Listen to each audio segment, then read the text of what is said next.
Welcome to EJECT, the first issue of this web magazine dedicated to hi-fi.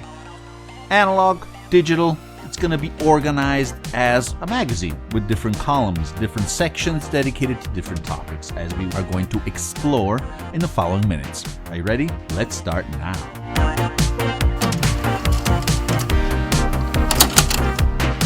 Okay guys, I wanted to do a series of videos where I collect topics that aren't enough, let's say, to do an entire video, but that I do want to communicate. And I think this magazine format is excellent. It's perfect. I hope you enjoy it. Please let me know in the comments if you do. Okay, let's start immediately. So here is the table of contents: news, tips and tricks, retrospective, FFW Recordings, mini review, I forgot to say it, questions, and communications. Let's start with our first section, news. We are all very happy to learn that Warner Brothers, together with others, has decided to create a new series, a new vinyl record series of high quality. Actually, a one-step series called Because Sound Matters, echoing a little bit Music Matters. And their very cool website already hosts a good number of releases. I grabbed this fantastic edition of K.D. Lang of 1992, Ingenue, which, as I said, see, it's a numbered limited edition. Not so happy about that, actually. But once again, it's interesting and good to know that all these majors, these big labels, are creating these special editions, because small audiophile labels have always been doing this since ever, I would say, forever. But when you start seeing big ones like Rhino, as in this case Warner Brothers, doing things like that, it's a good sign, absolutely, of the market in general. And these are very good. As the hype sticker says, a series of vinyl releases where meticulous care is taken to create the best sounding records possible. All releases are numbered, limited editions with original artwork. And also, good old Mikey says, the KD One Step is insane. It's otherworldly great. And I must say he's right. This is very natural, quality sounding. Very, very nice. Let's take a rapid look. Very nice case. I wave to Analog Production to start doing smaller cases. He's going to double the sales. Trust me on that one. It's a nice gatefold. Decent quality. Not tip-on, but pretty good. And let's see here. We have some liner notes. No, not that much actually. Technical notes and lyrics. And here we have the logo, Because Sounds Matters. One step. And that's it. On the website you can already find also other releases. And here comes one of the most important points, I would say, of the series, because they are releasing, at least for now, rock albums besides this one. This is a little more folk, we could say. In fact, there's already some albums by Green Day and Linkin Park. So, pretty cool, pretty cool. Usually audiophile releases go on others. But as Rhino started his incredible, amazing series, I think they're trying to emulate that. Very wise choices. The price is not cheap, unfortunately, because it is a one-step and limited edition. And they range from $100 to $125. A little high, considering what Ryan was doing, for example, but it's not one step. Okay, we have to admit that. And it doesn't have this beautiful cover and things like that. Okay, then what else can we say here for the news? Well, I have received my first copies of the Strata East reissues by Mac Avenue. Very cool, very high quality. They have great sound. just as the other one. Very attention, a lot of care has been put in the release also of the covers. I like it a lot. Very nice. And I wanted to, here's the other ones. Can't wait to explore them in depth. And I wanted to mention one thing because this was shocking. The package in which they came. Absolutely the best one ever made, I think. Now look at this. Apart from the coating, look at this. I hope you can see it. I mean, this is ready to host an amplifier. It's so well done. Congratulations to Mac Avenue. Don't know if this is the standard pack and if it's also used on domestic flights. I live in Europe, so I had to go through a lot of hassle to arrive here. In any case, Wawa Gazawa. Congratulations. Okay, let's proceed. Okay, our next column is dedicated to tips and tricks. Nothing incredible, but something real world and useful. No, I'm not gonna suggest you to use a little brush for your LPs. I'm sure you're already doing that if you're watching this video, if you're watching this channel. But something that sometimes we forget, I've forgotten, that's why I want to share it to you, is that you have to replace these, you guys. They do not work that long, last that long. The little fibers here of carbon fiber, they don't last long. I mean, after a year and a half or two, I would get a new one because it was shocking. I changed my Audio Technica with this project or whatever. They're all good and very similar. No problems there. And immediately when I used the new one, it cleaned much better. It grabbed on the grooves and it went right in and brought much more dirt. And the other one was just consumed. There was nothing, almost nothing. Whoops. Almost anything left here. I mean, you could see they were there, but they were all probably bald. They were already consumed and round. I don't know. It just didn't work as a new one. And since the cost isn't that much, do it. Second tip I want to give is a lot of times we put a lot of care in cleaning, talking about brushes and things like that, but we don't clean the platter. We must clean the platter because that is polluting our records. Ever put a nice clean record, even a new one, nice and polished there, you flip it over and you see it's filled with crap? Because the platter is filled with crap.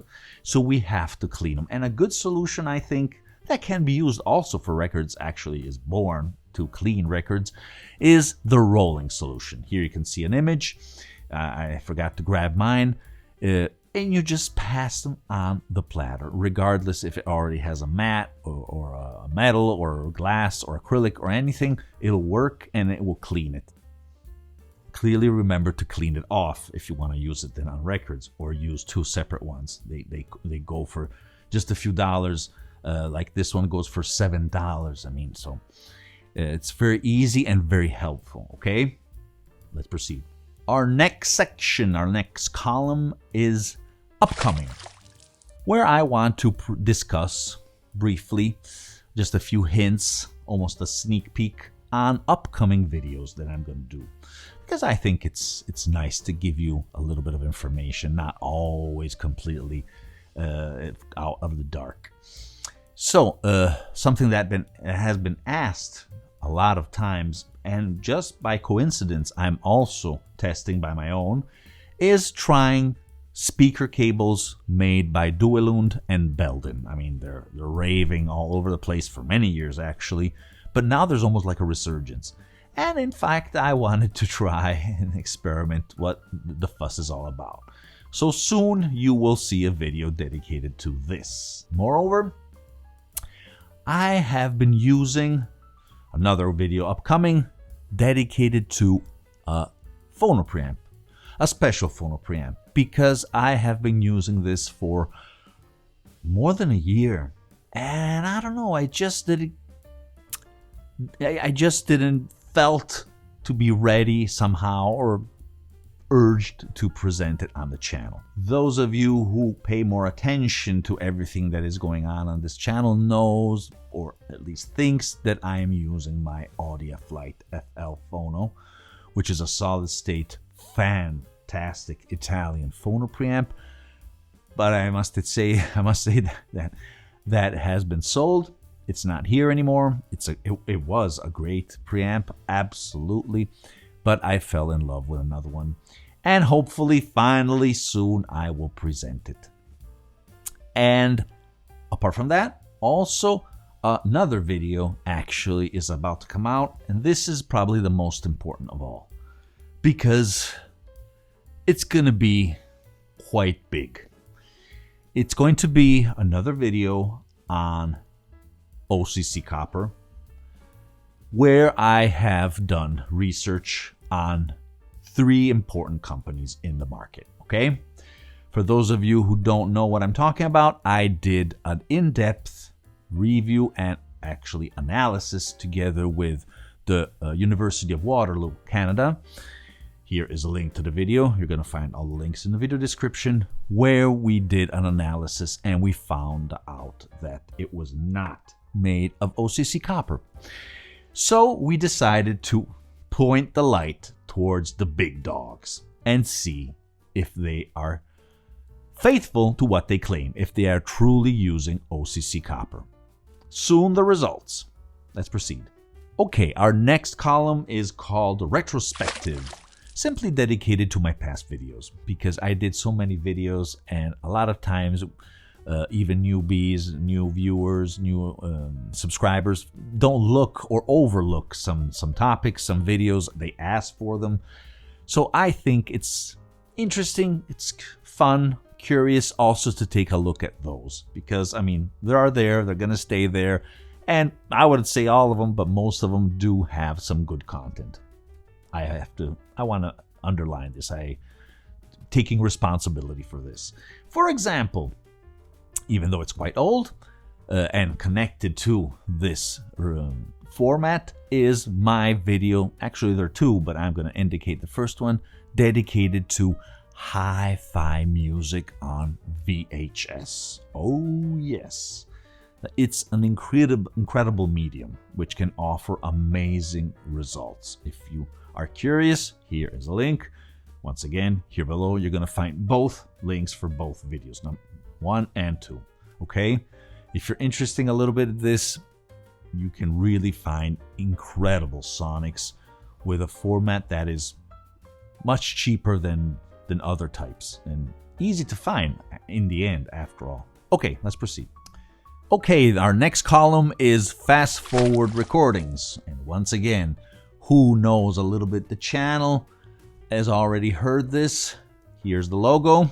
Yes, every once in a while I did some shorts, just a few, where I presented some records, outstanding records that I wanted to share with you, that have just something, that little something that made me want to turn on the camera and show you, because I don't do that always. So when I suggest a record, try to listen to it if it's something that connects with you, if it's a genre that you're interested in, clearly. And in here, in this first issue, I wanted to present an Italian, actually, production, jazz production, amazing album called The Boy Next Door.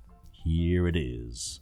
It has this English title, probably meant more for the international market, but it is very special. The musicians are Sandro Gibellini, Giulio Corini, Emanuele Maniscalco, and that's it.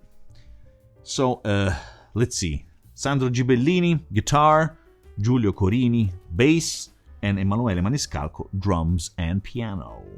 Very, very cool.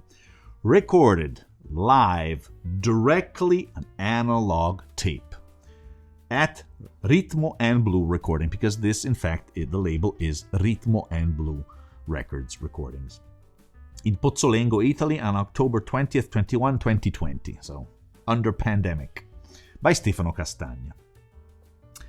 And once again, this is a astonishing record. From a technical point of view, the recording is exceptional, and clearly from the music, the artistry, fantastic. So good that I decided to also get the master tape, which is available. And they also have other tapes and other records, recordings. So take a look if you're interested, if you like this. And just to show you quickly, here we are. Very nice. So we have a little booklet. Nothing too fancy like the other things I present. Very simple, but it's a nice edition at a fair price. I don't remember anymore, but it's not the insane prices of other brands I presented here. Absolutely. Very high quality little booklet. Congratulations. It's fantastic. And for the hardcore tape guys, they also made this beautiful cassette edition. Yes. Let's see if I can show you. It's really tight, but it's worth showing. Here you have the cover that clearly, I believe it's part of the CD. That's why it has this square version. You can also have you can download the digital version if you buy the cassette. You can find all these things on Bandcamp. Also, I'll put the link of Bandcamp and also the label.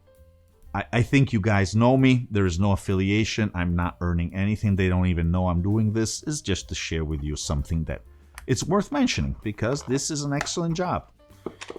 Very nice little cassette. Here it is. Nice and green. And that's it. So you can find all the different formats you want for The Boy Next Door. Let's proceed. Okay, I'm not sure I mentioned this in the table of contents. In any case, I also would like to try, even though the table of contents is going to change through time, a mini review. Once again, something that it's not worth making a video. A lot of people would do probably, but not me.